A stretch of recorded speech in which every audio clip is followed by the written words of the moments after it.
Oke sahabat Tebak Tilas, saya masih berada di Keraton Kacirebonan nih. Kita akan ngobrol dengan Jakarara yang lainnya, yaitu Kak Farel. Oke.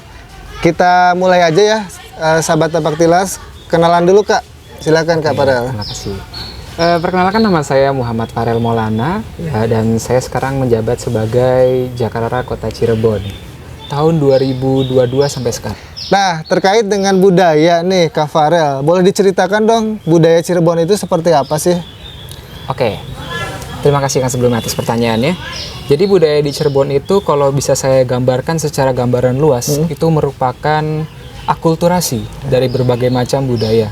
Seperti yang kita tahu atau mungkin teman-teman yang pernah mengunjungi ke Cirebon, Cirebon itu terdiri dari 3 etnis, yaitu orang lokal atau biasa kita sebut sebagai orang Jawa, ada orang Arab, dan juga ada orang Pecinan atau sebagai orang Tionghoa. Nah, dari ketiga budaya tersebut itu menghasilkan sebuah akulturasi sehingga terbentuk hasilnya adalah kota Cirebon gitu. Mungkin seperti kalau kakak-kakak atau teman-teman sekalian pernah lihat, pernah jalan-jalan ke Cirebon nih Kang ya. Kalau Akang pernah jalan-jalan ke daerah Kanoman atau daerah Jagasatru dan lain-lain, di situ ada yang namanya Kampung Pecinan, Kampung Araban, dan juga ada sebuah wilayah yang menggambarkan kota Cirebon itu sendiri atau sebagai orang lokal sendiri gitu Kang. Nah, itu di mana tuh? Itu ada di daerah Kanoman. Dekat kok dari sini Kang. Biasanya Kak Farel itu lebih suka dengan tradisi atau budaya apa sih di Cirebon itu? Kalau saya ya, mungkin setiap budaya dan tradisi itu memiliki keunikannya masing-masing ya Kang ya. Contoh kayak Tionghoa di Lebaran Cina, terus Kampung Araban dengan tradisi-tradisi Islam yang kita tahu bahwa di Indonesia banyak sekali tradisi Islam di tiap tahunnya ya Kang ya. Jadi kalau dibilang paling suka yang mana, ya suka semua. Karena saya sebagai orang Cirebon gitu loh. Oke, karena akulturasi budaya itu ya? Iya, karena akulturasi budaya itu. Nah, dari budaya-budaya tersebut, misalnya Tionghoa ya, itu biasanya ada tradisi apa sih Kak? Biasanya kalau orang-orang Tionghoa di daerah Pecinan itu paling ramai adalah ketika acara Tahun Baru Cina atau Cap Gome. Itu banyak sekali orang-orang Tionghoa di sana yang melakukan perayaan seperti mungkin atraksi barongsai yang seperti umum gitu loh. Dan juga tradisi-tradisi Cina lainnya. Nah, kalau Arab biasanya apa?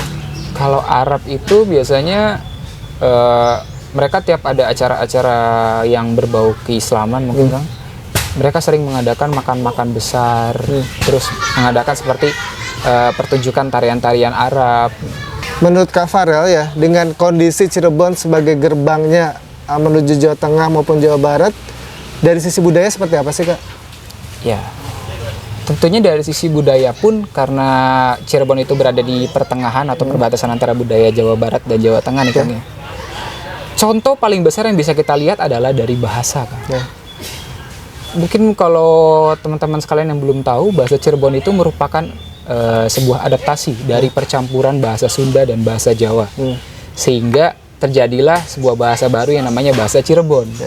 Makanya kalau orang Cirebon dengar orang Jawa ngomong masih nangkep, dengar orang Sunda ngomong pun masih nangkep, karena bahasa lokal mereka sendiri itu adalah percampuran dari Jawa dan Sunda gitu. Jadi sebenarnya keuntungan di Cirebon itu adalah bisa komunikasi dengan bahasa Jawa dan bahasa Sunda. Iya, tapi mungkin bukan yang sampai expert banget ya Kang. Cuman kalau untuk sekedar mengerti kita bisa gitu loh Kang. Itu salah satu keuntungannya kan? Iya, salah satu keuntungan orang Cirebon. Kalau untuk di Cirebon sendiri, kebanyakan sih kita tuh event-event budaya ya Kang. Bisa diadakan di setiap kelurahan atau diadakan di mal-mal besar Cirebon. Itu banyak sekali Kang setiap tahunnya. Bahkan di agenda dinas pertahunannya pun banyak sekali acara-acara kebudayaan yang diselenggarakan di Cirebon. Karena memang menurut saya nilai jual atau daya tarik kota Cirebon sendiri itu adalah kaya dengan budaya Kang. Kaya dengan budaya? Kaya dengan budaya. Karena faktor utama tadi itu, karena perpaduan akulturasi budaya yang banyak dari 3 budaya ini menghasilkan banyak banget, melahirkan budaya-budaya baru gitu loh Kang. Seni ini, seni itu. Sebagai orang Cirebon harus banget bangga gitu. Terkait dengan budaya dan tradisi di Cirebon, kalau menurut Kak Farel itu dulu sama sekarang ya Kak Farel ikutin itu seperti apa sih perkembangannya? Jujur kalau dulu banget sih saya nggak terlalu ngikutin ya Kang. Saya mungkin baru ngikutin itu ketika saya masuki masa-masa remaja. Oke. Berapa tahun yang lalu? Itu sekitar kurang lebih 5-7 tahunan yang lalu saya mulai baru menggeluti budaya-budaya yang ada di kota Cirebon. Karena kebetulan saya tahu kakek saya pun adalah salah satu budayawan Cirebon, yaitu dalang. Nah dari situ saya mulai tertarik mendalami apa itu budaya Cirebon gitu. 7 tahun yang lalu, karena basicnya adalah leluhurnya seorang budayawan. Nah, apa karena darah budayanya jadi Kak Farel suka budaya? Enggak sih Kang, itu ketertarikan pribadi. Nah kenapa tertarik dengan budaya? Karena menurut saya seperti yang kita tahu bahwa negara-negara lain pun, daerah-daerah lain pun berbangga akan budayanya. Dan yang mereka sebarluaskan pun budayanya gitu loh Kang. Jadi kalau kita bisa menggemari atau mencintai budaya orang lain, terus tapi kita tidak bisa mencintai budaya sendiri, saya sebagai masyarakat lokal malu Kang. Tapi Kak Farel kan anak milenial gitu. Iya. Kan milenial lebih suka budaya-budaya barat. Kok Kak Farel suka dengan budaya lokal gitu? Iya. Berarti kan agak aneh nih dari kacamata milenial ya. Kok aneh ya yang lain kiblatnya adalah ke budaya yang lagi hit gitu ya. Sementara Kak Farel lebih suka budaya-budaya yang ke belakang gitu. Gimana itu? Easy relate nih Kang ya. Mungkin siap. saya tuh masuk ke Gen Z Kang, bukan ke milenial ya. Ya oke lah, nggak apa-apa. Kalau Gen Z kan ya mungkin banyak yang ngira bahwa Gen Z itu tuh ke barat-baratan banget gitu. Atau sukanya budaya-budaya menonjol atau tolak ukurnya itu mereka ambilnya dari budaya barat. Menurut saya itu bukan sesuatu yang buruk kan. Seperti yang kita tahu, Cirebon pun pada dasarnya adalah akulturasi sebuah budaya. Beberapa budaya yang diakulturasikan menjadi sebuah budaya. Jadi dari budaya asing pun ada yang bisa kita serap positifnya. Ada yang bisa kita pelajari, pelajaran-pelajaran yang seharusnya bisa mengembangkan budaya kita sendiri. Contohnya, seperti yang kita tahu, bahasa internasional kita adalah bahasa Inggris. Saya sebagai Gen Z, selain harus bisa bahasa Inggris, saya juga harus mengenali budaya saya sendiri. Jadi ketika saya bertemu masyarakat luas, masyarakat internasional, saya bisa menjelaskan budaya saya terhadap mereka gitu loh. Dan saya bangga terhadap budaya yang saya punya. Tapi bukan karena tuntutan seorang Jaka Utama, bukan? Bukan. Ya. Bukan ya? Berarti dari dalam hati ya? Dari dalam hati. Nah, motivasinya apa gitu? Motivasinya itu awalnya Kang ya? Nah, boleh cerita ke teman-teman deh. Awalnya gimana sih suka dengan budaya gitu? Saya beberapa kali dulu sempat punya teman orang asing Kang. Dan mereka ketika bicara tentang kebiasaan mereka, budaya mereka, itu mereka excited banget kan. Saya punya ini loh di negara saya, saya punya ini loh di negara saya, dan mereka menjelaskan itu dengan rasa bangga. Sementara waktu pada saat itu, saya orang yang bener-bener buta sama sekali. Saya nggak ngerti apa itu budaya. Bahkan pada saat itu saya menganggap bahwa budaya itu sebuah kebiasaan kuno gitu. Dan saya sebagai Gen Z kurang cocok gitu pada saat itu. Tapi ketika saya mendengar orang-orang asing bisa menjelaskan budayanya sendiri dengan rasa bangga, rasa senang, di situ ada dorongan dalam diri saya bahwa saya juga harus bisa seperti ini. Karena saya orang lokal Indonesia. Saya keturunan Jawa dan saya orang Cirebon.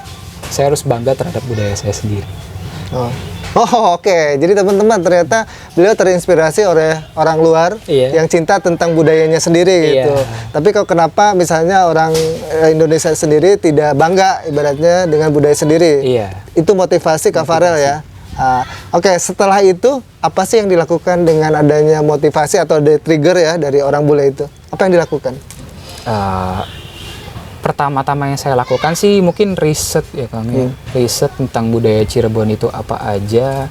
Dan kedua, saya juga sering ngobrol dengan paman saya yang notabene seorang budayawan. Sering tanya-tanya tentang mungkin sejarah-sejarah yang ada di Cirebon. Dulu tuh kesenian di Cirebon tuh bagaimana. Dan lain-lain gitu loh Kang. Dari situ baru berkembang pengetahuan saya tentang budaya. Sebenarnya saya bukan seorang budayawan yang menggeluti di bidang saya bisa sebuah budayawan atau apa.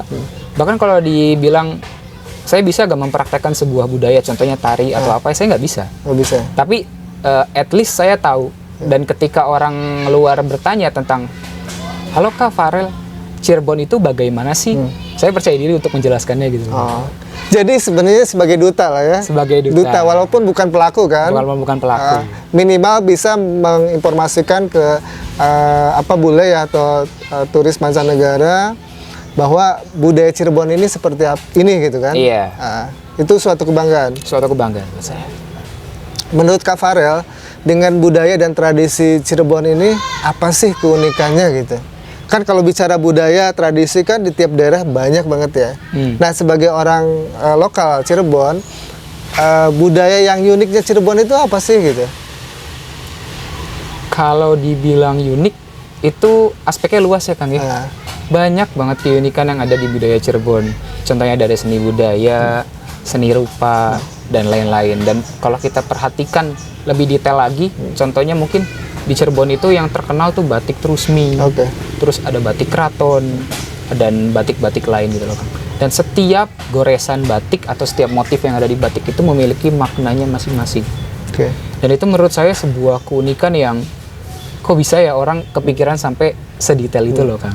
Ya, jadi bukan hanya sekedar batik, tapi di balik batik itu ada makna dan filosofi. Iya, ada makna dan filosofi. Yang sebenarnya itu adalah ajaran leluhur kan? Nah, itu ya. Kang. Sudah belajar itu? Gak nyampe sejauh itu sih, cuma kayaknya saya aja sekedar tahu. Karena yang saya tahu sih bahwa setiap peninggalan atau budaya atau tradisi sebenarnya itu adalah ajaran yang memang perlu digali lebih dalam, karena di situ ada syarat makna ya. Iya. Ada ilmu yang memang harus dibabar gitu ya. Iya. Logikanya nih kalau generasi milenial sudah mulai luntur nih cinta terhadap budaya tradisi Indonesia, Gen Z tuh harusnya lebih tidak suka lagi nih. Iya. Logiknya kan ya gitu ya. Fasenya seperti itu ya. Kak Farel, dari sekian tahun Kak Farel mendalami tentang budaya dan tradisi Cirebon, apa sih hikmah yang Kak Farel alami gitu atau rasakan? Hikmahnya yang paling kerasa itu ya Kang, yang saya sudah ceritain tadi, bahwa mencintai budaya lokal itu memang harus dilakukan setiap individu yang ada di daerah tersebut. Itu harus banget Kang, karena ketika kita bertemu masyarakat luas, mereka berbicara tentang budayanya mereka masing-masing. Kalau kita nggak bisa berbicara tentang budaya kita sendiri, itu ada rasa malu tersendiri buat saya Kang. Dan hikmahnya, kalau misalnya ada anak muda yang menganggap bahwa budaya itu atau kesenian tradisional itu sangat membosankan, sangat kuno, tidak ada salahnya loh kalau kita menggabungkan seni tradisional dengan seni modern. Seperti yang kita tahu bahwa Gen Z itu kan lebih suka sesuatu yang menarik gitu loh Kang. Kalau misalnya seni budaya tradisional kan tradisional plek-ketiplek tradisional, mungkin untuk generasi saya kurang masuk untuk media penghibur mereka. Tapi kalau kita bisa gabungkan antara seni tradisional dengan seni modern, contoh outputnya nih Kang, mungkin lagu-lagu zaman sekarang banyak banget yang menggunakan bahasa Jawa dan bahasa Inggris. Banyak banget yang menggunakan bahasa Sunda dimix dengan bahasa lain gitu loh Kang. Itu merupakan salah satu output di mana yang saya dapatkan hikmahnya bahwa cara kita mencintai budaya tradisional kita, cara kita mencintai budaya lokal kita nggak harus plek-ketiplek seperti itu. Kita bisa mencintainya dengan cara lain. Contohnya dengan mengakulturasikan dengan budaya modern, sehingga itu akan menjadi sebuah sesuatu yang lebih menarik. Oke. Jadi sebenarnya Gen Z sendiri itu tidak a priori terhadap budaya. Secara gambaran umum mungkin seperti itu. Oke. Tapi dari sisi lain adalah ketika budaya tersebut ada polesan modernnya, Gen Z akan lebih suka. Lebih tertarik. Lebih tertarik. Iya. Itu sudah ada buktinya. Banyak Kang. Banyak. Oh, iya. Contohnya? Output-output yang tadi saya sebutkan. Lagu bahasa Jawa yang dicampur dengan bahasa Inggris. Mungkin kalau teman-teman tahu sekalian lagu Lati. Lagu apa? Lati. Lati. Tulisannya LHTHI. Itu salah satu lagu mix EDM, electronic music, yang mencampurkan bahasa Jawa dengan bahasa Inggris. Dan itu sempat viral banget pada tahunnya Kang. Dan menurut saya itu salah satu output bukti bahwa budaya tradisional pun bisa loh kalau kita kembangkan dengan budaya internasional, budaya modern, contoh elektronik dance music, EDM. itu menghasilkan sesuatu karya seni yang baru yang dapat dicintai masyarakat internasional gitu loh Kang. Oke, jadi itu sebenarnya sebagai trigger ya. Sebagai trigger. Trigger pembuka bahwa kolaborasi antara budaya tradisional dengan budaya modern atau misalnya seni ya, seni modern dengan seni tradisional. Endingnya adalah bagaimana sih si Gen Z itu ketertarikan dengan budaya tradisional. Iya. Oke. Gitu loh, Kang. Itu sebenarnya keren juga sih inovasi tersebut ya, kolaborasi budaya musik lama dengan musik baru ya. Iya. Nah, dari sekian banyak Kak Farel ya berkeliling ke Cirebon, menurut Kak Farel dari tahun ke tahun itu selama Kak Farel melakukan ya penelusuran lah atau misalnya jalan kemana gitu, ada perbedaan gak sih antara dulu Kak Farel pertama kali mungkin 6 tahun yang lalu atau 7 tahun yang lalu dengan sekarang itu ada perbedaannya gak sih? Mungkin ada sih Kak. Ada. Yang paling kelihatan banget mungkin sanggar-sanggar seni yang makin sepi. Sepi, tambah sepi. Kalau kita lihat secara pandangan global berkurang Kang, bukan makin sepi ya, tapi peminat anak muda terhadap seni itu nggak se excited atau se menarik pada zaman 7 tahun ke belakang gitu loh Kang. Karena seperti yang kita tahu tadi ya, karena banyak budaya baru masuk kan. Jadi ketertarikan mereka terhadap seni yang seharusnya di lokalan mereka itu berkurang. Berkurang. Berkurang kan. Sementara Kak Farel kan Jaka Utama Kota Cirebon. Tantangan? Tantangan banget. Terus apa yang dilakukan? Tantangan banget. Untuk sekarang sih yang dilakukan, kita dulu sempat koordinasi dengan Kedinasan Budaya dan Pariwisata Kota Cirebon untuk bikin event-event yang notabene bisa menghadirkan atau memasukkan salah satu unsur budaya di dalam event tersebut, sehingga adanya sistem marketing yang akan memperkenalkan budaya ini terhadap masyarakat yang lebih luas gitu loh Kang. Itu salah satunya. Salah satu langkah. Oke, itu secara organisasi kan? Iya, secara organisasi. personal apa yang dilakukan Kak Farel? Secara personal mungkin dari kalau obrolan teman ke teman ya Kang ya, itu saya lebih selalu mengutipkan bahwa ya ini budaya kita gitu loh, dan mau nggak mau ini ciri khas kita. Kalau sampai kita nggak tahu, malu juga gitu. Saya selalu bilang ke teman-teman saya seperti itu. Oke, ada tanggapan dari mereka? Tanggapan bodo amat gitu. Ada bilang seperti itu. Banyak ya Kang, banyak banget. Ada yang menanggapi dengan bodo amat lah, udah kuno gitu. Ada juga yang kalau misalnya beberapa orang yang mempunyai mungkin pikiran lebih luas ya Kang ya, atau lebih legowo gitu loh, mereka berpikir bahwa oh iya, bahwa seperti yang saya contohkan tadi, saya juga pernah bilang ke teman-teman saya bahwa outputnya yang tadi saya bilang tukang lagu latih yang dimana bahasa Jawa dicampur dengan bahasa Inggris. Dari situ mereka juga beberapa ada yang sadar bahwa loh iya ya, ternyata seni budaya kita itu kalau kita nilai secara seni, kita melakukan penilaian riset secara seni, itu tuh kompleks, itu tuh hebat gitu loh, sebuah bahkan bisa dibilang sebuah mahakarya gitu. Beberapa orang ada yang bertanggapan seperti itu. Ada beberapa orang. Sebagian besar cuek. Gimana ya? Ya ini tantangan nih buat Jakarta Cirebon, bagaimana meyakinkan milenial lah sama Gen Z untuk cinta terhadap budaya lokal Cirebon ya. Kak Farel, kedepannya apa sih harapan dari Kak Farel terkait budaya dan tradisi? Kedepannya harapan saya ya, karena kebetulan saya pribadi adalah seseorang yang menyukai seni rupa itu diterapkan melalui fashion Kang. Dan harapan saya ke depannya semoga aja karya-karya batik yang ada ditulis di Cirebon, batik-batik Trusmi, batik keraton itu bisa dikembangkan nggak hanya sebagai kemeja saja, tapi bisa dikembangkan sebagai item fashion lainnya, sehingga di mata dunia seni rupa Cirebon itu merupakan sebuah motif fashion yang bernilai tinggi. Kan kalau batik itu bukan hanya sekedar batik kan, bukan hanya sekedar kain, tapi ada makna terkandung di dalam setiap goresan batik. Kak Farel menyampaikan hal itu nggak sih ke teman-teman gitu? Pernah menyampaikan hal itu kan, cuman kalau untuk sampai expert banget saya nyampein ini maknanya ini maknanya ini, enggak Kang. Enggak. Karena jujur saya pribadi kurang mengerti tentang cara penjelasan makna-makna dari itu. Karena ketika kalau misalnya saya nggak ngerti, jelasin ke orang yang nggak ngerti, jadinya makin hancur dong Kang pengetahuannya. Jadi saya memilih untuk hanya sekedar sekedar mendorong teman-teman saya bahwa ayo loh kita seenggaknya at least kita harus tahu gitu loh ini apa gitu. Kak Farel boleh sampaikan nih ke teman-teman sahabat Tapak Tilas, terutama generasi Z ya, untuk cinta dan bangga terhadap budaya sendiri. Silakan Kak Farel. Oke, mungkin sedikit kata-kata dari Boleh. saya Kang ya, bahwa setiap manusia itu punya ciri khas. Begitu juga dengan budaya. Seni budaya dan budaya atau culture semua yang ada di Indonesia itu merupakan ciri khas kita.